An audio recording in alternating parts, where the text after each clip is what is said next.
Okay, so what we're going to do is, if we could give a quick testimony, we'll stand up here. How's this, John? Can you see us up here? Okay, just come to me. This microphone's, we'll pick up pretty close. Okay, there we go. So you'll have to hold it a little closer. And about 5 minutes, and I want to hear what happened, okay? We had a couple divine appointments tonight, ton of fun. So maybe we can even form a line right over here. And are you ready to roll? Okay, let's start now. Let's hear from at least one person from each team. And they don't have to be perfect testimonies, don't worry about that. But volunteer somebody from your team, get them up here. All right, Roy, yay, number one. Thank you. Woo! Come on up here. Hey, so we prayed when we got in the car, and we thought, Lord, just lead us.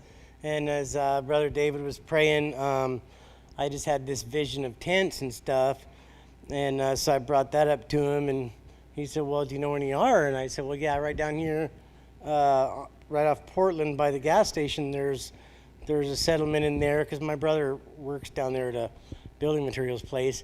Anyway, so we ended up going down there, and we went in the store, and we got us all a hot dog, and we got an extra hot dog for each of us to give away to someone who God would provide for us, and also a ice cold water out of a water thing. And then we're all like, well, what's next? And I said, well, God's just going to lead us. So we walked up to a guy sitting in his car, and his name was John, and I was just able to just give him a couple words of encouragement.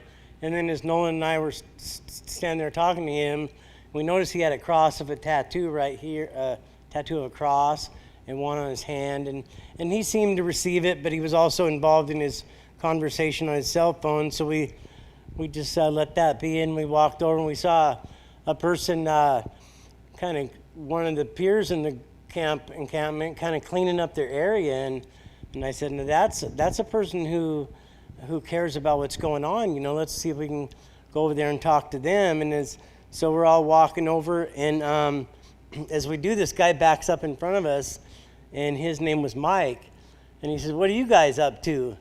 And David says, oh, we're just here to just love on somebody. And so we kind of shared a little bit about, our reason being down there. And he said, well, you came to the right spot. These people are real receptive.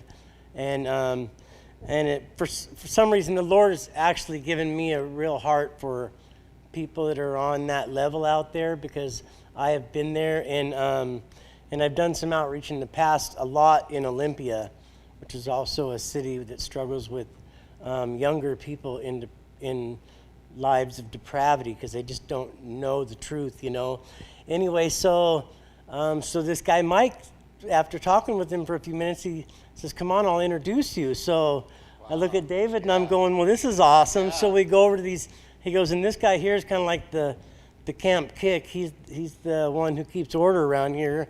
And he had another gentleman standing next to him. And so we were sharing, just, hey, God's just done so much in our lives. We're not religious or nothing, but because of his love, he's shown us a new relationship that doesn't compare, with what's, and then so as we're standing there talking, we offered hot dogs and stuff, and then this brother Jason, he goes, well, before you guys go, could you pray for me? And I'm like, I look at David and Nolan, which like, wow, God, you did this. So when we asked what he would like prayer for, and he says, I'm tired. He says, I'm tired of this fear, this every day just fighting to try